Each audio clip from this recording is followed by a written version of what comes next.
Hello, hello, hello. Welcome to another rendition of Kingdom's Evolution with your host, Joe Finn. Let me extricate my nicotine delivery Zyn package. I was lucky enough to buy a bunch of Zyn. I got like $40 worth of Zyn. I was out at Dirt Cheap in, where the heck was I? I was coming back from Innsbruck. And they had 5 tins for like $8, including tax. So I got like 5 rolls, five-pack rolls for $40. It was insane.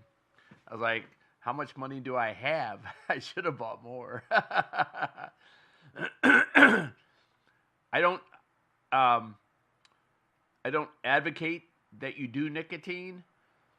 I do nicotine because your body has nicotine receptors in it.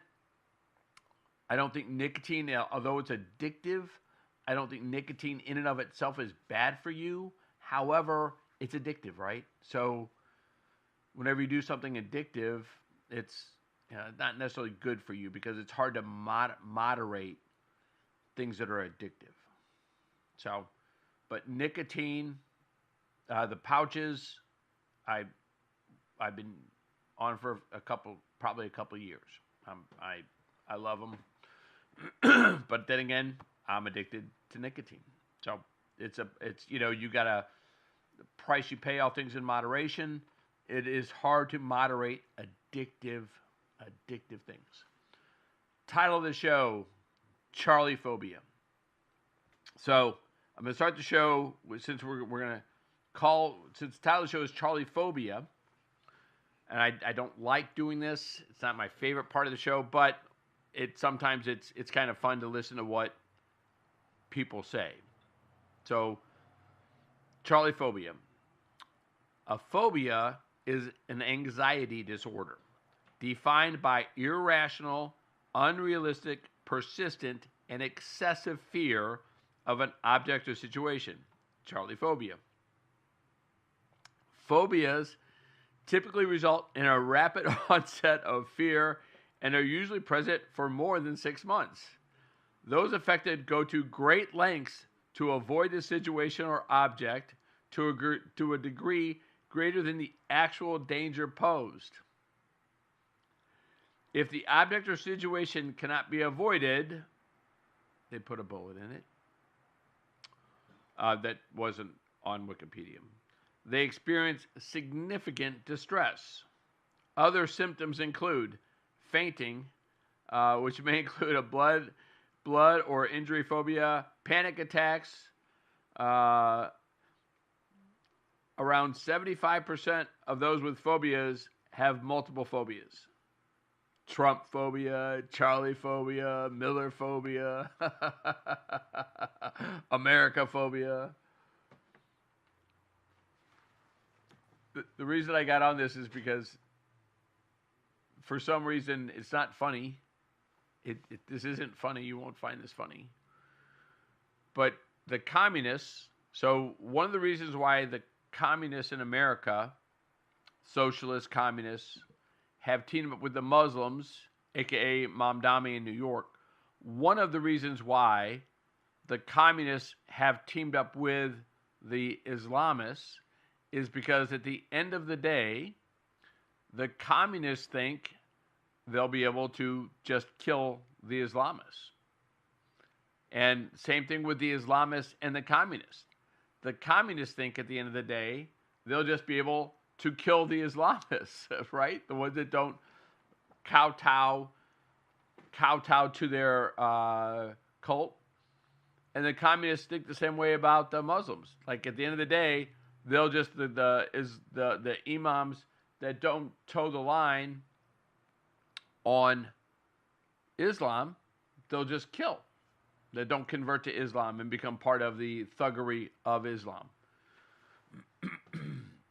They'll just kill them. And we were, going through looking for examples of who wins this battle, of who wins the battle in the end between the communists and the Islamists. Like, let's go for examples of different places where communists and Islamists have joined hands to kill Christians and Jews in the past and subjugate populations. Who's won? So in the Middle East, we'll just go back through it. In the Middle East, before communism was ever invented by Karl Marx, a fallen priest of Jesus Christ, who I guess got tired of mankind's failure to for whatever to properly share the benefits of capitalism. And I don't even know, I guess capitalism was still early in its phases when Karl Marx was alive. So there were tremendous inequities in capitalism at the early onset of capitalism. Tremendous inequities. You were free, but for a lot of working men and women, you were free to work yourself to death and your family to do the same. So it was a brutal start to capitalism, to organized capitalism in the industrialized world. It was great in America because there were so many resources and so many opportunities, but in the old world, where you had the oligarchy, you had the monarchs, you had the people of wealth and power that owned everything, capitalism was not well practiced and not well welcomed by the powers that be, which is what happens, right? So unless you had something protecting capitalism from the powers that be, aka a constitution, the powers that be consolidated their power and wiped out freedom, because you've got to have freedom to have capitalism. And if you don't have freedom, then you don't have capitalism. Because capitalism, is the free flow of your capital to make product, to live a life, to do well, to fail. And if you don't have that, if you don't have that free flow of capital, you do what you want with your money, you invest it, save it, risk it, other people build, create, make money. If you don't have that freedom to create wealth, to save wealth, to invest wealth, then you don't have capitalism and you don't have freedom. And a lot in Europe, you can imagine, for thousand plus years, the Europeans had lived under monarchies, and those avenues, creating new wealth was very, very difficult if you were not part of the oligarchy. If you didn't have the right name, it was not to be done, and they basically looked the other way as other people took your things, right? And you invent something, well, the king now owns it. So the same thing kind of happens in China now under the communist rule. So the only place really where capitalism still survives and thrives in most of the world is America. And even in America, you see the oligarchy, the billionaires that own Facebook, Google. They make it very difficult, as difficult as they can, as the entrenched powers, for new people to come in and challenge the status quo and create and make lives better through ingenuity and creation. So we're going back to the battle between, communism and Islam see Christianity and Judaism, the love of God, as the common enemy.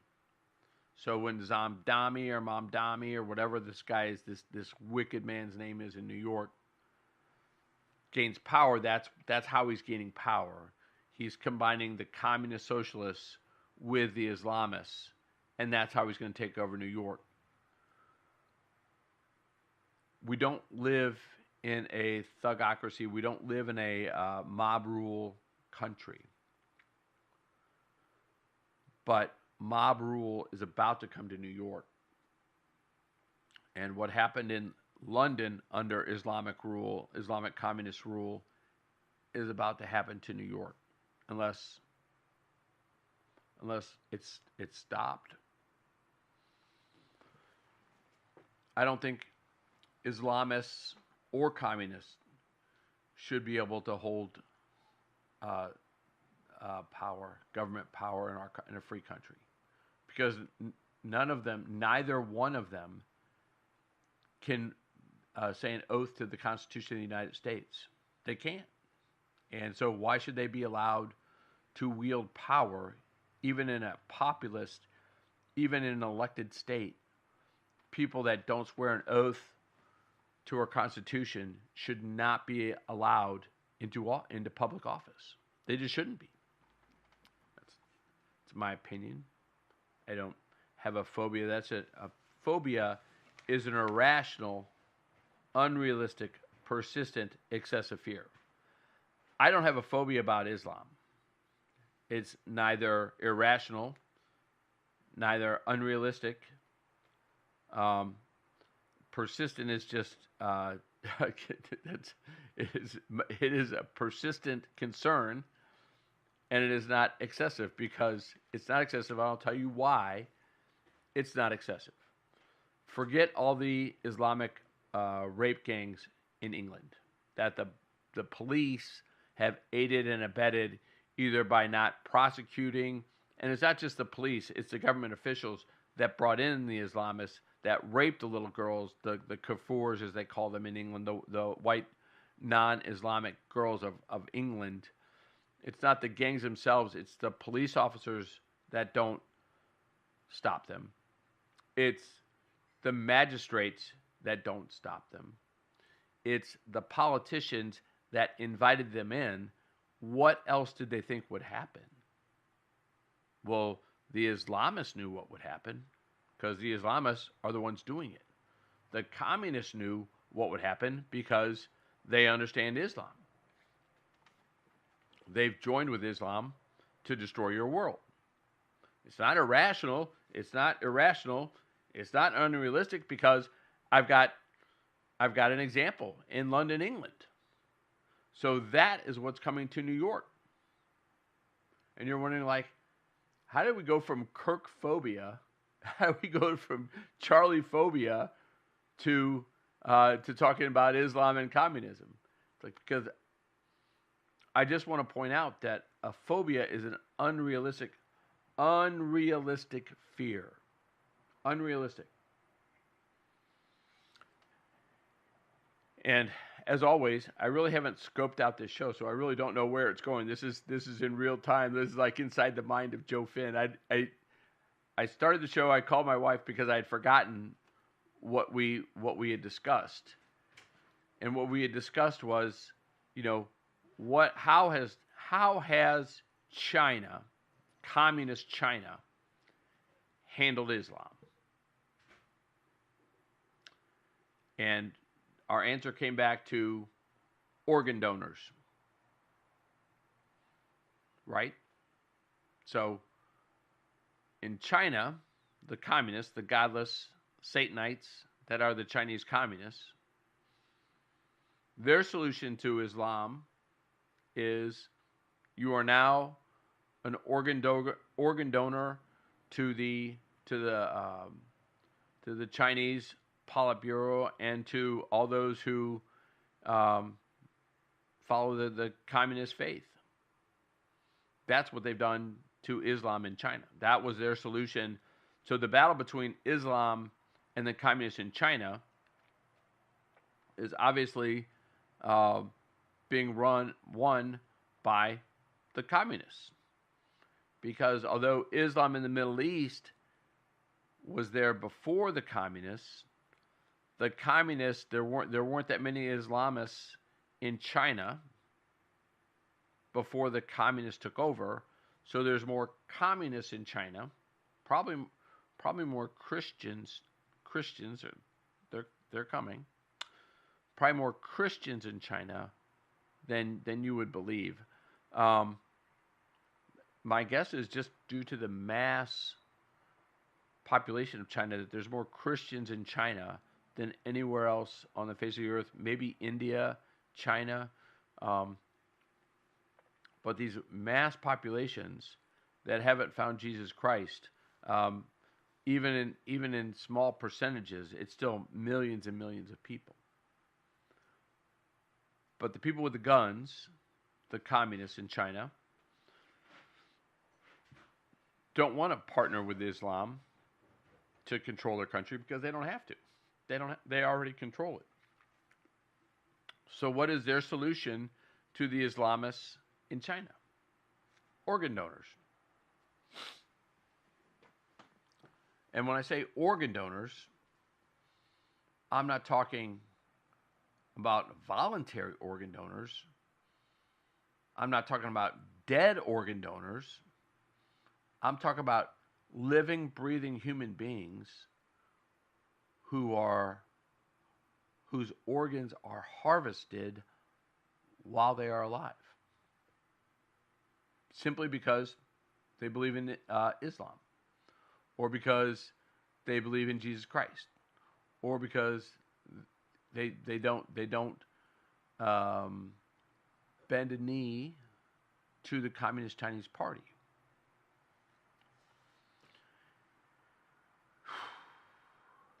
So there's a couple examples. The communists, not a lot of communists in the Middle East. And the reason being is because the Islamists don't need the communists. And Islam is ruled by the oligarchy, the thugocracy that is the Middle East. So the king of Saudi Arabia, right? The prince of Saudi Arabia. What do you think they do to communists that vote for the overthrow of the Islamic State in Saudi Arabia? Do you think they may not be sophisticated enough, like the communists do, to do organ donors, but they just behead them, they just kill them? So two different situations where communism and Islamism come into play, two different results. So it's basically whoever wields the sword or the gun or the scalpel. In the Middle East, it's the monarchy, the thugocracy of Islam. And in China, it's the communist thugocracy, racist communist thugocracy. So America's an experiment for them. They don't really know at the end of the day who's going to get to kill who. They don't know who's going to rule in America. The Muslims, the Islams, they think they're going to rule America. The communists think they're going to rule Islam in America. But what they both know is that Jews and Christians and atheists and anybody else that doesn't conform to their beliefs is going to be dead or organ donors. So you can be one or the other. You can either be dead if the Islamists win, or you can be an organ donor if the communists win.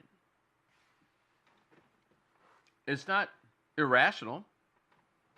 It's not irrational. It's not irrational. I've got two examples of it. Multiple examples of it. I've got London, where the Muslims are winning, and little kafir girls, little girls that don't look like them, are being targeted and raped by gangs. And I've got China, where the leader is bragging about never dying because of harvesting organs from living prisoners that they arrest because they believe in Islam or Christianity or what's the one, the other Chinese spiritual way, the Gulan Fong, or the I can't think of their name, but the people that do the dancing and exercise. So they just harvest. If you don't kowtow to the communists, they put you in prison, and if they want to, they harvest your organs while you're alive and kill you.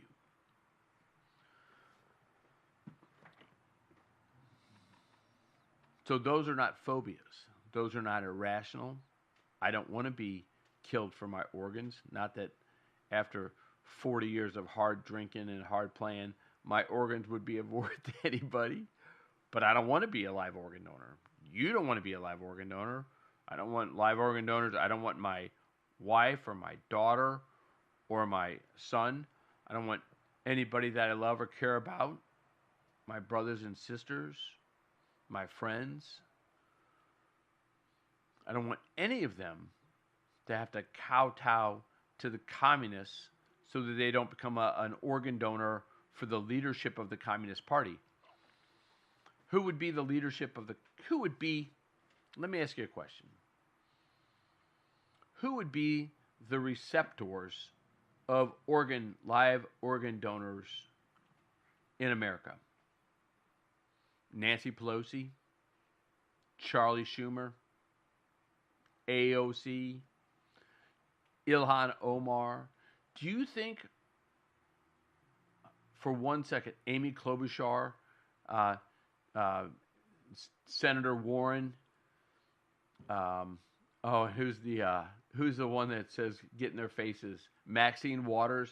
Do you think for 1 second, and I don't mean to exclude, let me throw in some other ones. Senator John McCain, if he was still alive. How about the gentleman from Kentucky?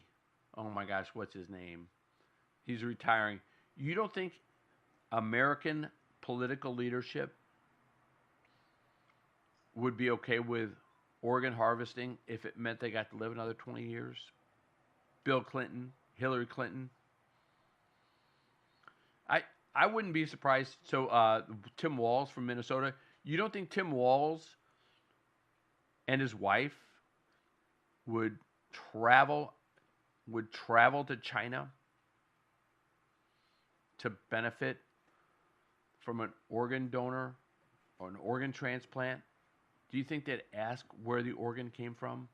Do you think Tim Walz would ask how the Chinese government found the organ to put into him or his wife to keep them alive?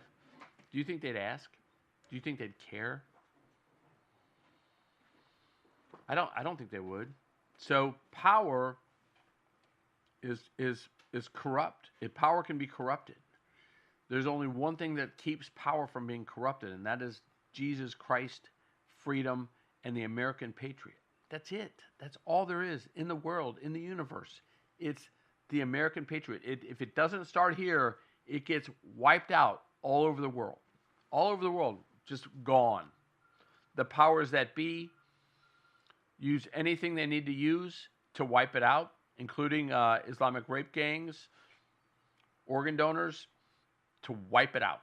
They're trying to wipe it out in Ireland. They're trying to wipe it out in England. And Canada will be next. And then Australia, because they're all under the crown. The crown is the caliphate. I'm just telling you. I'm not making it up. I'm not making it up. They're shipping Muslims into Australia. They're shipping them into Canada. You know, wherever the crown, wherever the caliphate goes. And let me tell you how bad the caliphate is. So, have you ever heard of the Young Turks? We'll keep this. I'm getting a little bit off my Kirk phobia. Where am I? About halfway through. Okay, I got plenty of time. It's a little history lesson. Before the Germans tried to exterminate the Jews, the Turks, the Muslims, tried to exterminate the Christians. Now, this was the turn of the century, so the 1900s in the Middle East.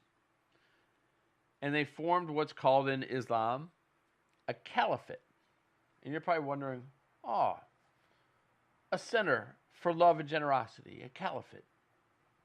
No. Not a center for love. Not a center for a loving God. The caliphate is for the domination of Islam all over the world. And they call it a center, a starting place. So in Turkey, the Young Turks, the Muslims, took power.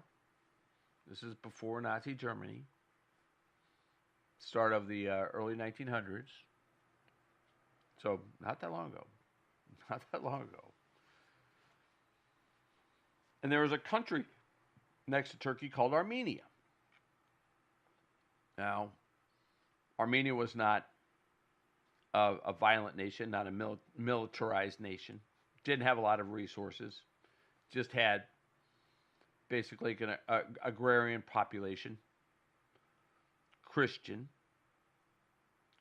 population.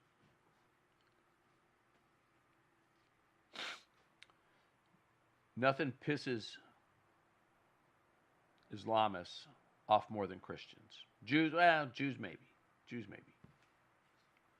But Armenia wasn't a big Jewish population. It was a big Christian population. So what did the Young Turks do to the Christians in Armenia? What did they do? Well, they starved them to death. They forced them to convert to Islam or die. But what really gets your attention, as a man, as a defender of women, what really gets your attention is what the Young Turks did to the young girls, the young Armenian girls that refused to convert to Islam.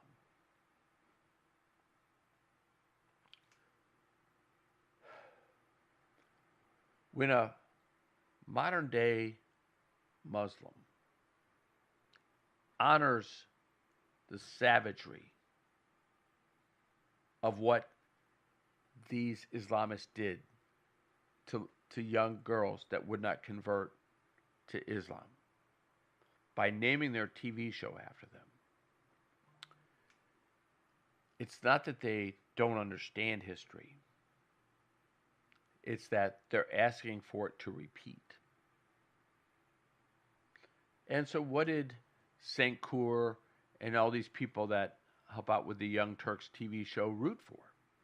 What did they think was so great about what the Young Turks did?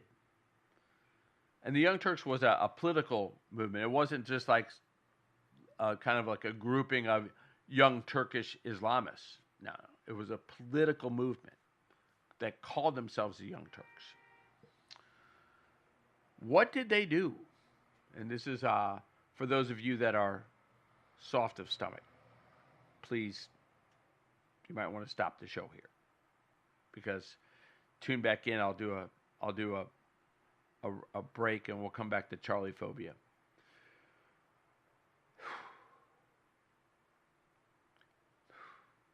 They would take young girls that refused to convert to Islam, and they would spike them. Probably after they raped them. After they done raping them, they wouldn't convert. Done abusing them, won't deny Jesus Christ. They spiked them. Crucified, spiked. Look up what spiked means. I'm not going to describe it. And we'll come back. You think that's a irrational, unrealistic fear?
Oh, I left my microphone on for that, so it probably got a little. I don't know if the music comes across. That was Eric Clapton, and the name of the song, the title of the song is "This Has Got to Stop," and that was about the COVID jab vaccine and how the government just destroyed so many lives with the fear of the COVID and the jab. That was Eric Clapton wrote a song called "This Has Got to Stop." All right, so Charlie Phobia. Charlie Phobia. What is so? Let's go back to irrational. So, have you ever watched? So the irrational. So what they try to do when a saint like Charlie comes along, and I think Saint Charlie Kirk, Saint Charlie, let it roll off your tongue. I think you can pray to Charlie Kirk. I think he's absolutely 100% in heaven. I believe in intercession. And what I would tell you is, if you pray to Charlie, if you pray for intercession through Charlie, Charlie can't do anything, but the creator of the universe can do anything. And sometimes the creator, Yahshua, Jesus, he always hears your prayers, okay? You say a prayer to Yahshua, to Jesus, he hears your prayer. He hears your prayer. He loves you. God loves you. But sometimes the effects of your prayer are not meant to be. The Creator sees all things, knows all things, and answering the prayer the way you want God to answer your prayer, God sees differently. I had prostate cancer, and so many people prayed for me, and thank you all for praying for me. And I know God could have cured my prostate cancer. I 100% know God could have waved his magic wand. And I know he could have done this. God could have done it. Could have waved his magic wand and made my prostate cancer go away. I know he could have done it. God can do anything. And in the past, God has. God made Trump turn his head a quarter of an inch so a bullet didn't take out his brain, so that the vile communist leftist thugocracy didn't destroy freedom in America. I'm sure there were many voices calling for God to intervene for America. I'm sure George Washington's up there. I'm sure there's a lot of saints and angels that were begging the Creator, please intervene. Please do not let them kill Trump. Please do not let it. It's not. Please don't let America fall like this. So God intervened. 100%.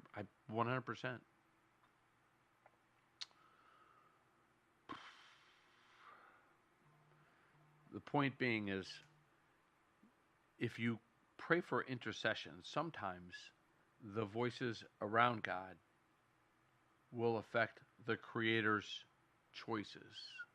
And you can go through the Old Testament.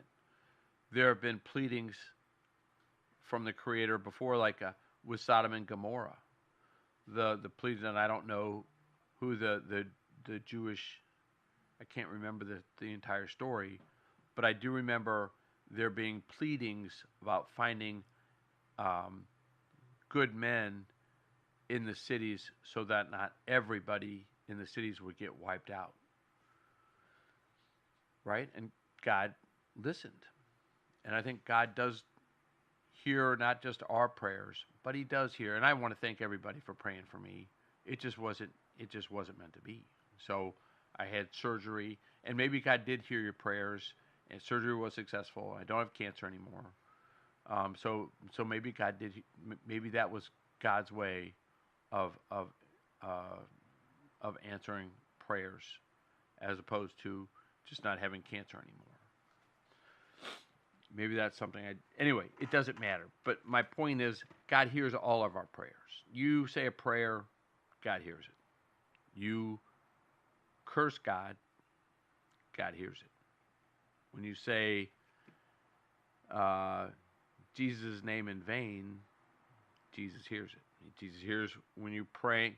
So if Jesus hears you praying for your children, for your family, for your life, do you not think Jesus hears your name when you curse something, when you say something bad?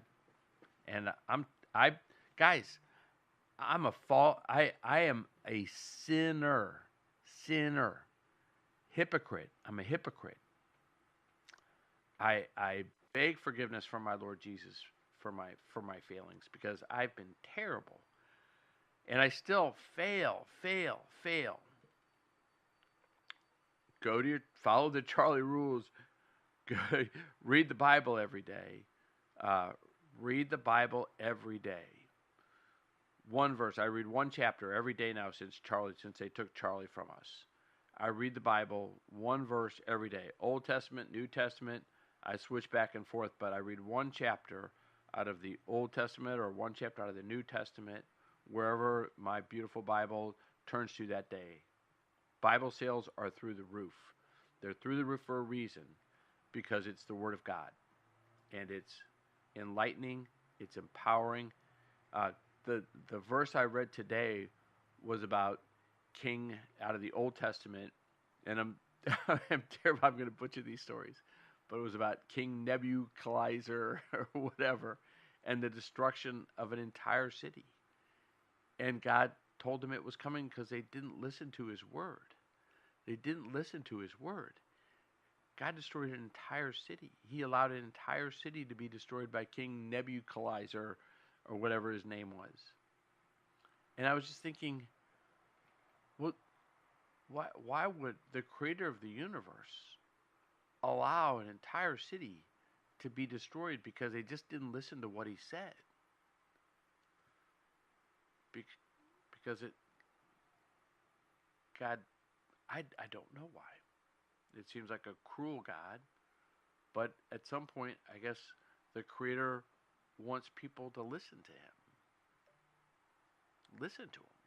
Because the Creator that gave us all this, if we don't listen to Him, it's not like He won't allow it to be taken away, destroyed. Because Jesus is God and God is Jesus, and God came to teach us how to walk and how to love and how to forgive.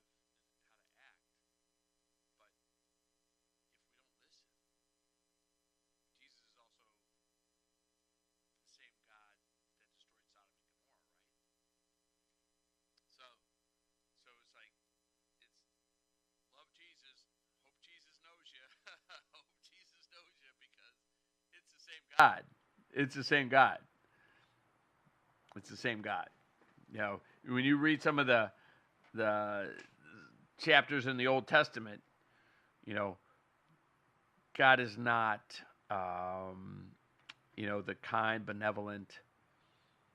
Um, you can do whatever you want and it's okay with Him guy.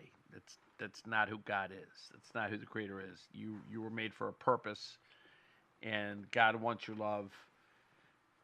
But he wants to be listened to. He wants to be heard.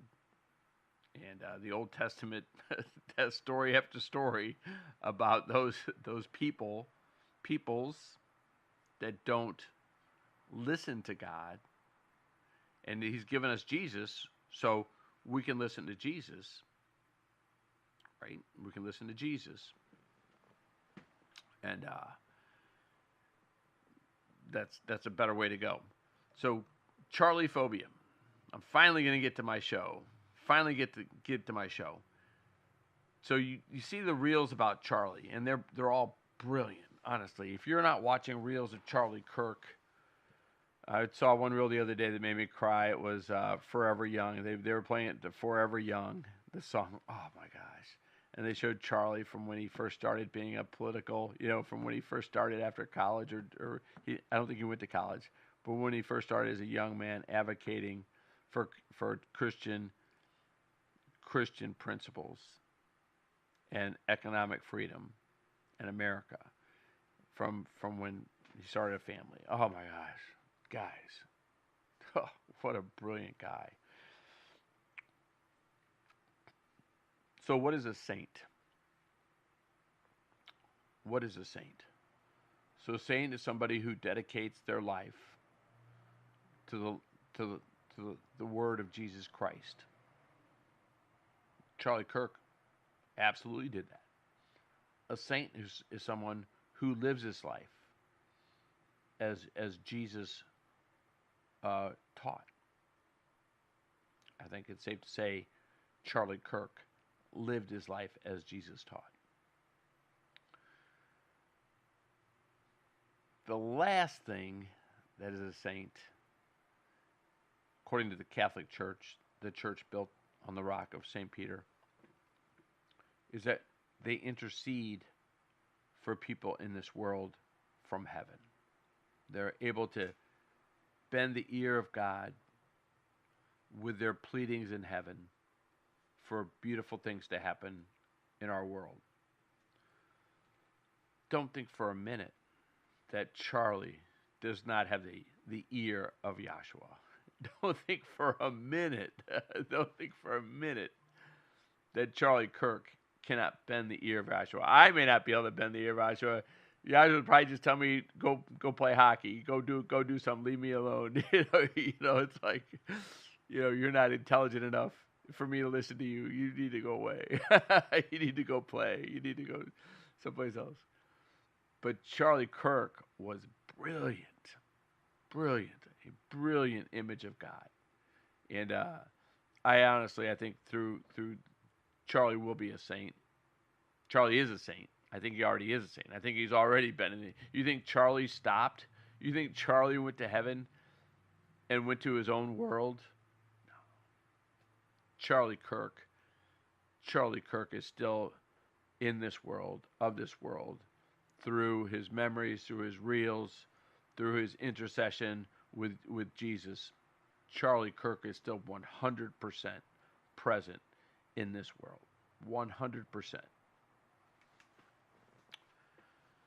So I think you can absolutely pray to Charlie for intercession through Jesus Christ. I think Jesus Christ hears your prayers, but I think you can go to St. Charlie. Go to St. Charlie. Charlie, I need you to bend the ear of God for me for a second. And I think at the end of the day, you'll find that Charlie is actively bending the ear of Yahshua for how great America is. So let's not disappoint him with our world and our lives. Read the Bible every day. Go to church every Sunday. Try to learn something new. Make yourself better. Make yourself more like Jesus. All right. So Charlie phobia. So what is Charlie? What is Kirk phobia? Charlie phobia? Is it irrational? Yes. Yes. It's irrational. To fear Charlie Kirk is irrational. Is it unrealistic? Why would you fear a guy that never claimed to want to hurt anybody or call out violence against anybody? Why would you hate a guy? So it's irrational in that he's not a violent man. He doesn't strike anybody or hit anybody or call for people to be killed that don't believe like him. Never did. He said he was afraid when he saw a black pilot because they changed the rules of what a qualified pilot should be to change the quotas, for racial quotas. So it wasn't his fear. Charlie Kirk's fear wasn't irrational. It was based on the rationality that DEI had lowered the standards of what it takes to be a pilot, and the beneficiary of those lowering of standards were black pilots.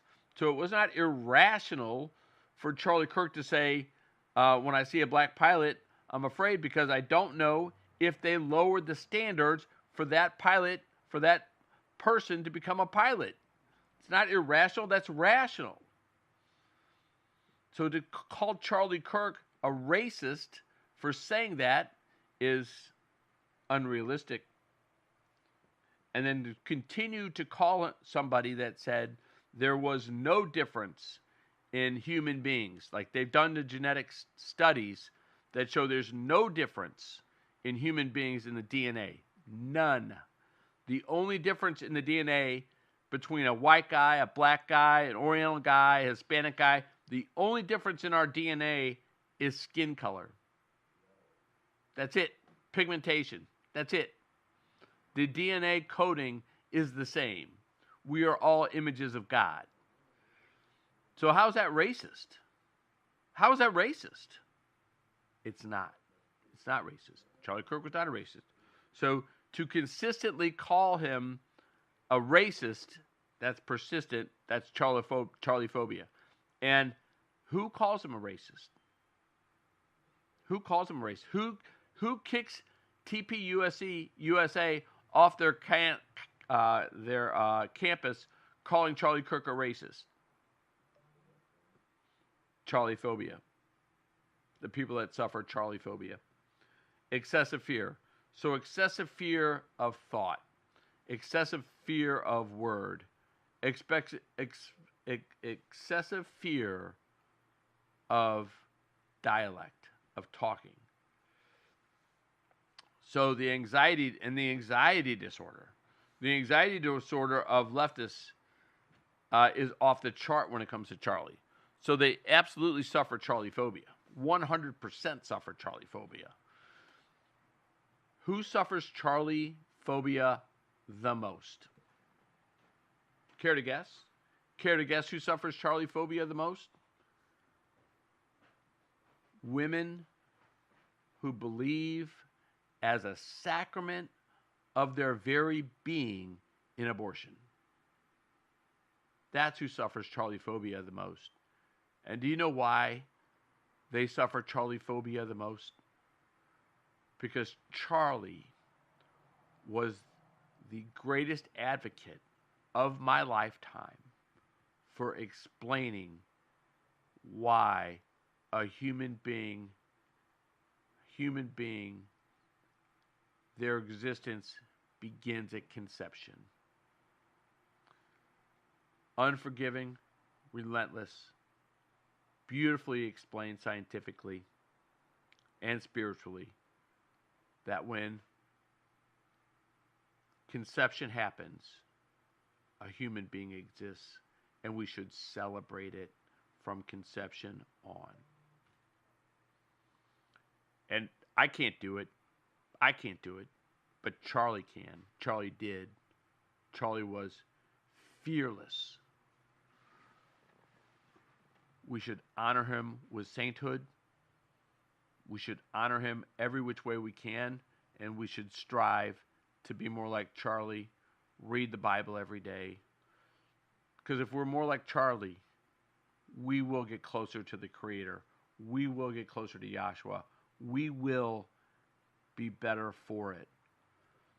And Jesus would love that. Amen, I say unto you. Have a great weekend. That is another wrap on Kingdom's Evolution. Don't suffer Charlie Phobia.